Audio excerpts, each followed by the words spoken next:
dear students. Today we'll be discussing various types of accounting information. In the previous lecture, I told you the definition of accounting information. Let us read it again. Accounting is often regarded as language of business. The main aim of language is to serve as a means of communication. Why you use language? So that you will be able to communicate. So whom accounting is communicating? It is communicating with the users, internal and external users, and accounting communicates the results of the business activities to the users. So let us see the types of accounting information. So first of all, accounting information must be related to the business.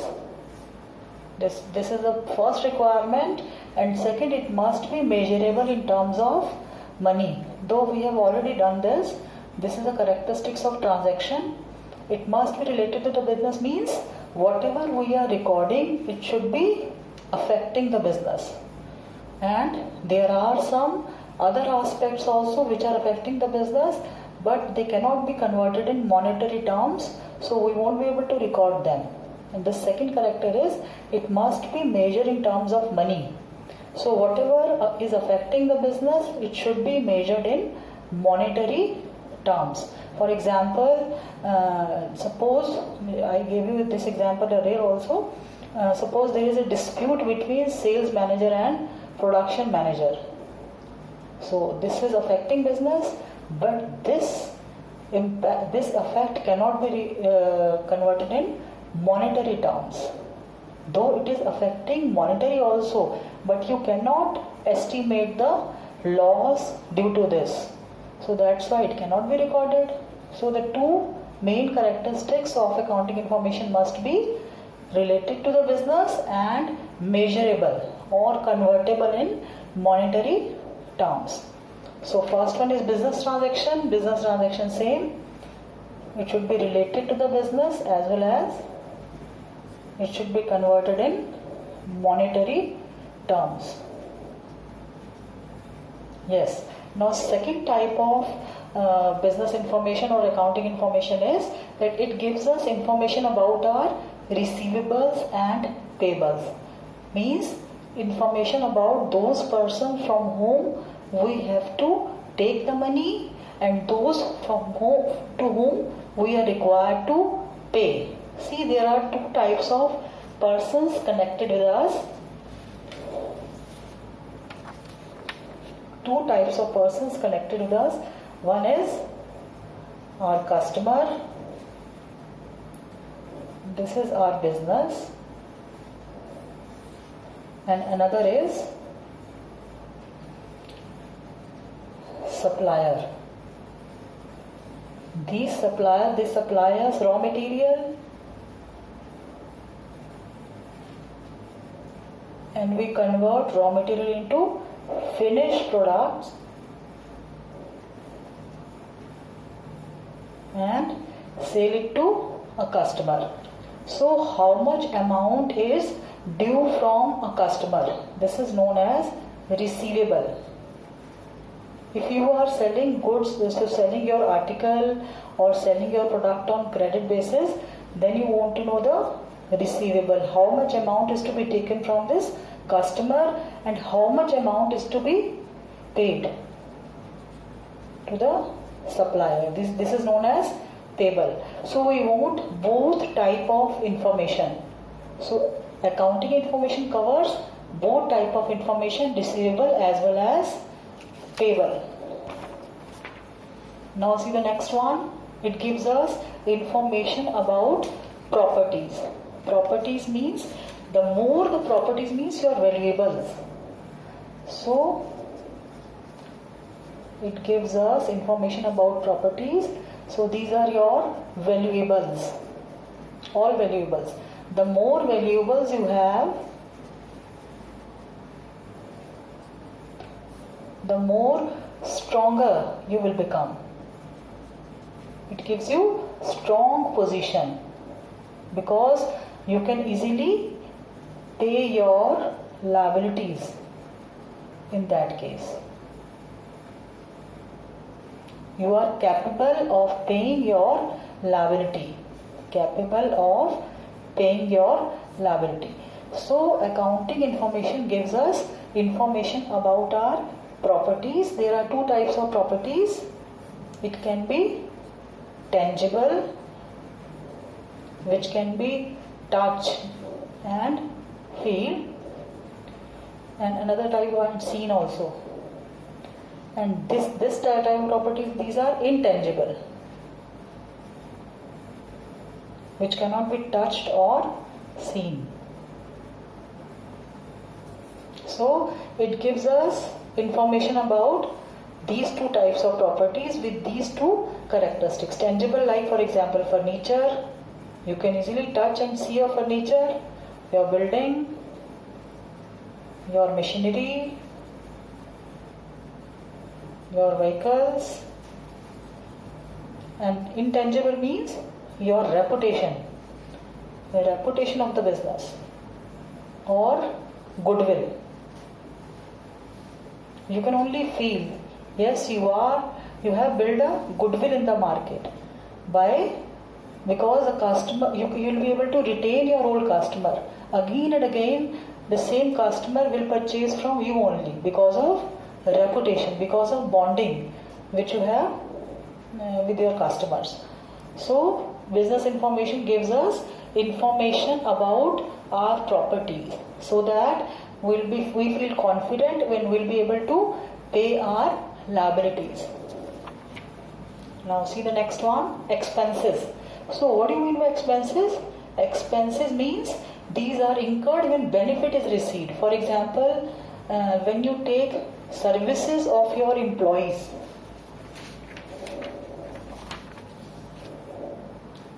services from your employees,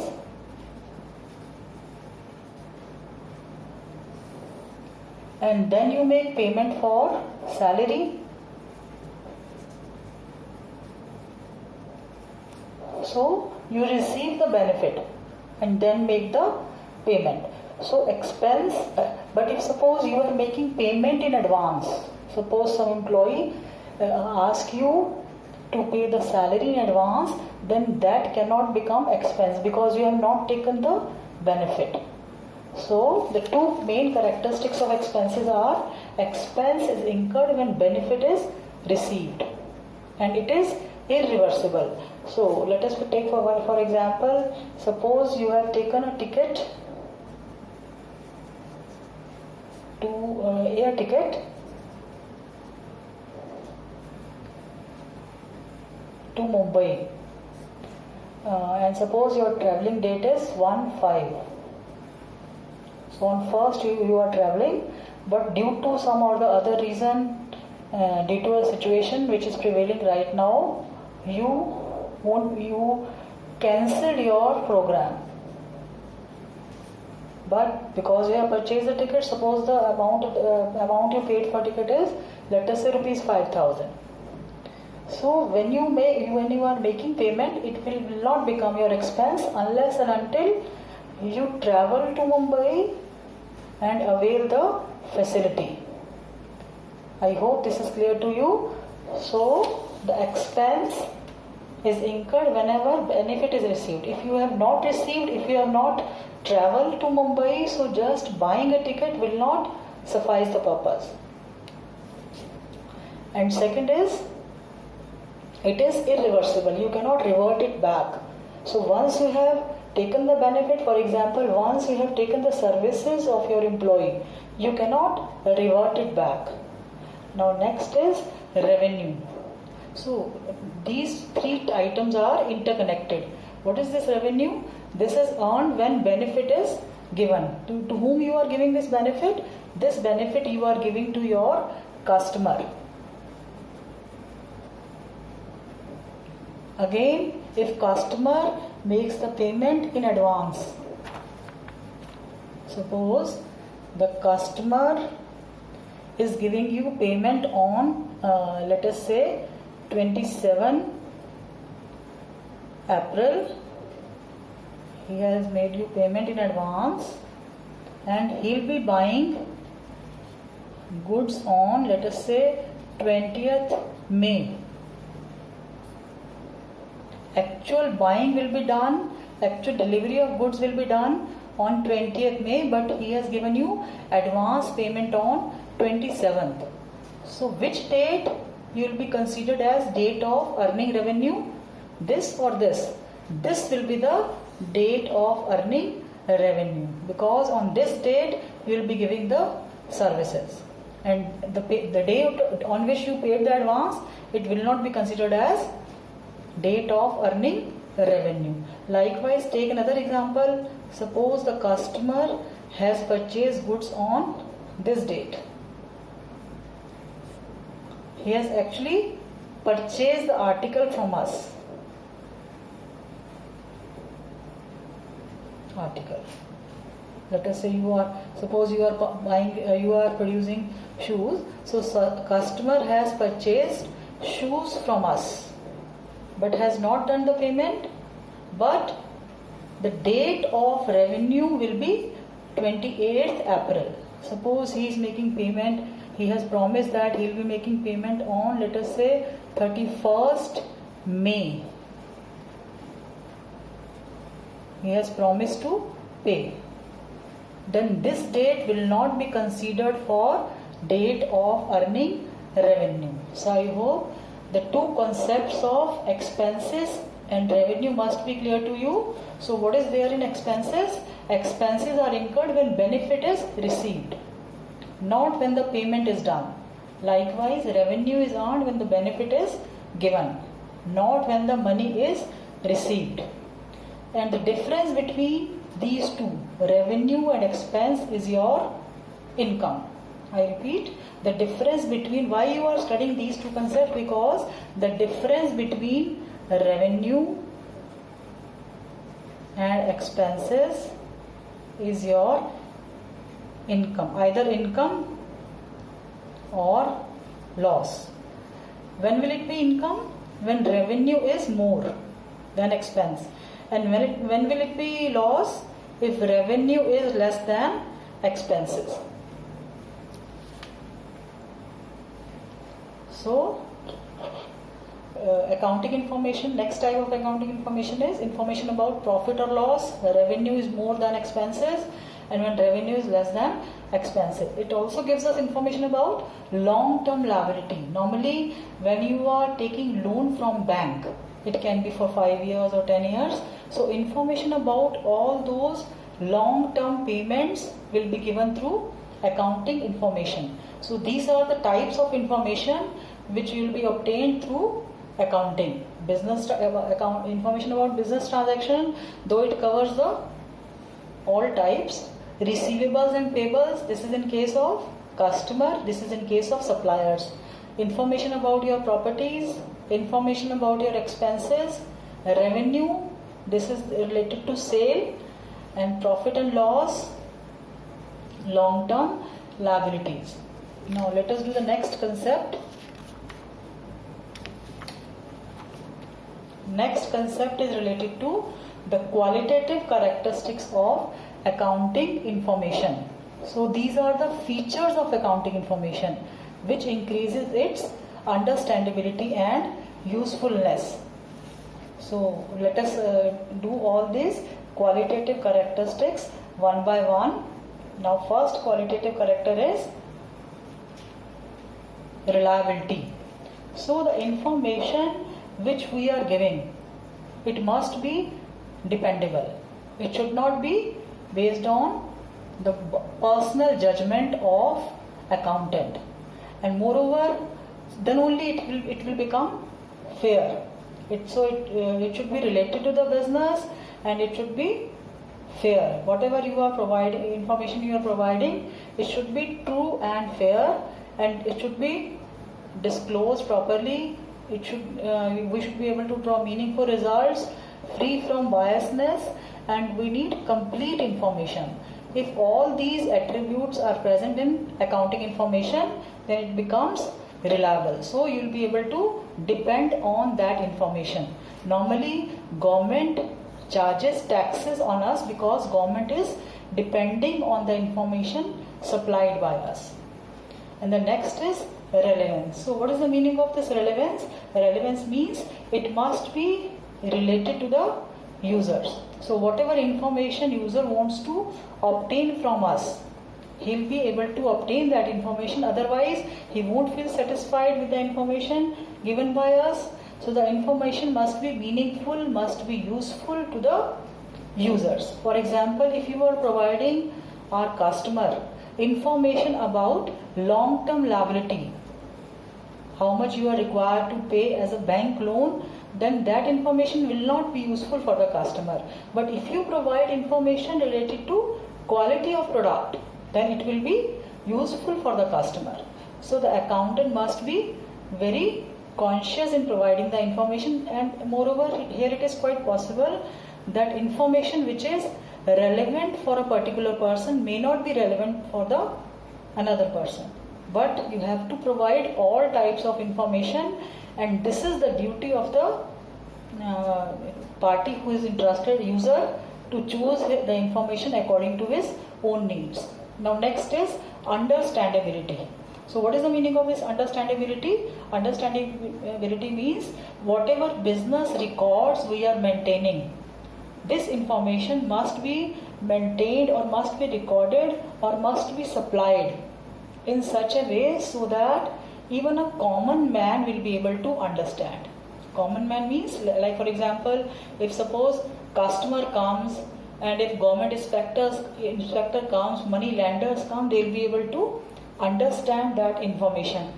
So it is an open book. Anybody can come and read it. And if you suppose you are using some technical term, then you will have to explain that technical term in that information. Now next is comparability. I have already told you that there are two types of comparison: inter-firm comparison and intra-firm comparison. So whatever information you are supplying, it should be comparable. Inter-firm comparison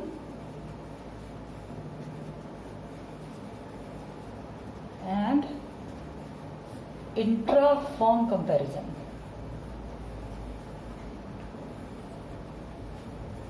I hope you understand the meaning of these two terms. We have already discussed these two terms. Inter-firm means when you are comparing, when our firm is comparing performance with other firms of similar business. You cannot compare two different firms of different business. Like for example, you cannot compare the person who is making shoes with the firm who is making garments. So the nature of the firm must be same, then only comparisons will be possible. Only through comparison will come to know that which firm is better. And intra-firm comparison means this is within the same firm. Within the same firm. So like for example, you are comparing your profits earned in 1920 with the previous year. Previous year means 1819. Likewise, profits of 1718.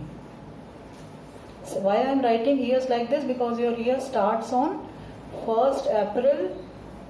Suppose we are taking this year 2019 and ends on 31st March 2020. So I hope this is clear to you. So whatever information should be comparable. Whatever information is provided by the accounting information, it should be capable of comparison. This feature has to be there. Now next is consistency. So let us see the meaning of consistency means stability. So whatever method we are using in providing the information, we should not change that method again and again. Like for example, let us take a very simple example for this. For example, suppose we are giving a statement that we are paying a rent of rupees 25,000 per month. So it should not change in the next month. Suppose in the month of April you are paying 25,000. In the month of May, suppose you make it 30,000. Year may, if suppose there is a change, if year changes, then there can be a change in your rent. But otherwise, it should be constant in a particular year.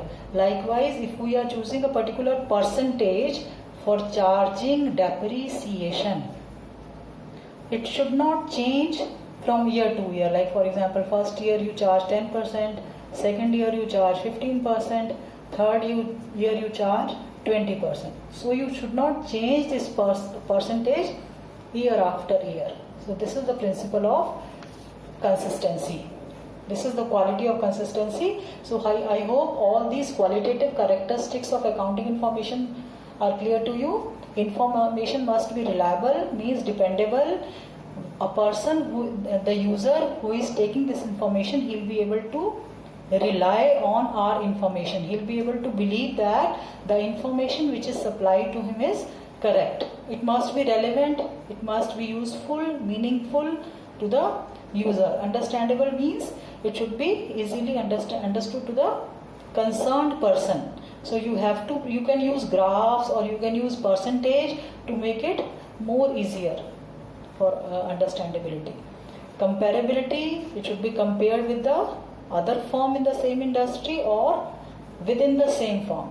Consistency means stability in adopting the concepts, or stability in adopting a particular method, stability in adopting a particular percentage. So I hope all these points are clear to you. Now let us see the last section of this chapter.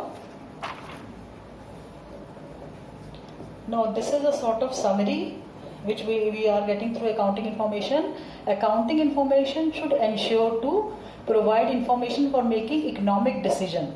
So whatever accounting information is supplied to the user, that information should be capable of making economic decision. Like for example, when you are providing information to the customer about the product, he will be able to compare your product with the other products of other firm in the same industry. And likewise, suppose you are giving information about your detail about obtaining loan.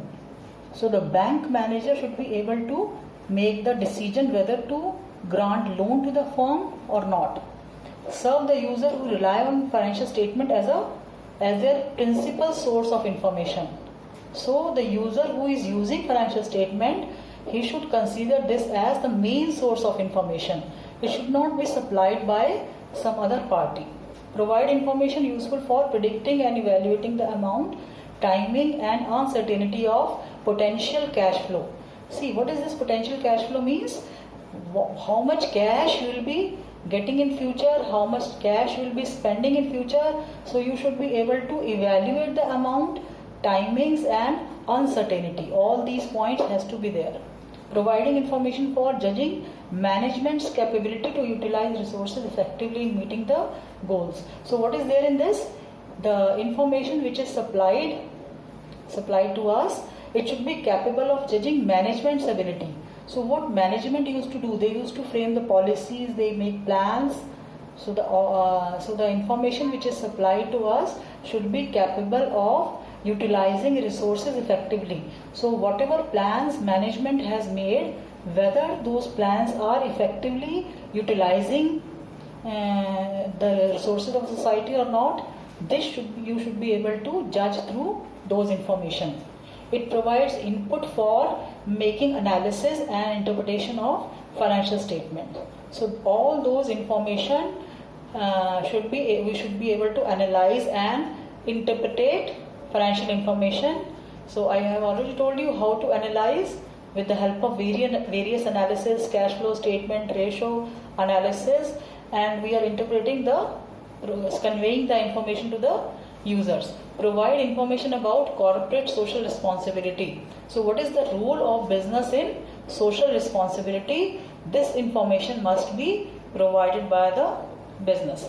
So I hope whatever I have told you today, it must be clear to you. Let us revise. We have done the quality accounting information, various types of accounting information. The types of accounting information, the two main characteristics which has to be there in business information are, it must be related to the business and must be measurable in monetary terms. A business transaction should have these two characteristics. It gives us information about receivables and payables, about properties, about expenses, revenue, profits and loss, profit or loss. So either you will have profit if revenue is more, or loss if revenue is less. Long-term liabilities, so information about long-term liabilities. Then after that, we have studied the qualitative characteristics of an accounting information, which makes it more useful and more understandability. Reliability, information which is given to us must be reliable. So the information should be dependable. Relevance, it should be relevant to the interested parties. Understandability, easily understood to the users. Comparability, information can be comparable. Consistency, there should be a stability in adopting a particular method or adopting a particular percentage. And accounting information should ensures that, so these are the, you can say that these are the objectives of accounting information for making economic decision. So whatever information is provided, it should be capable of making economic decisions. Economic decision means choosing. So the user of accounting information is able to make decision whether to purchase a product or not purchase. Likewise, management should be able to take decision whether to continue with a particular product line or not. Serve the users who rely on financial information as a principal source of information. So the user who is using the information, he'll be able to rely if the information is correct. Providing information for predicting and evaluating, this is for future plans. So here you are managing your cash flows, inflows and outflows, from where you are spending, you are getting your cash and where you are spending. Provide judging the management ability. It is a judgment of management's policies which they are implementing in the business. Providing information for making analysis and interpretation, and information about corporate social responsibility. So I hope you will be able to understand this chapter number 1, Introduction to Accounting. Now we will be doing the next chapter, which is related to the basic terminology of accounting. So that's all for today. Stay blessed. Thank you.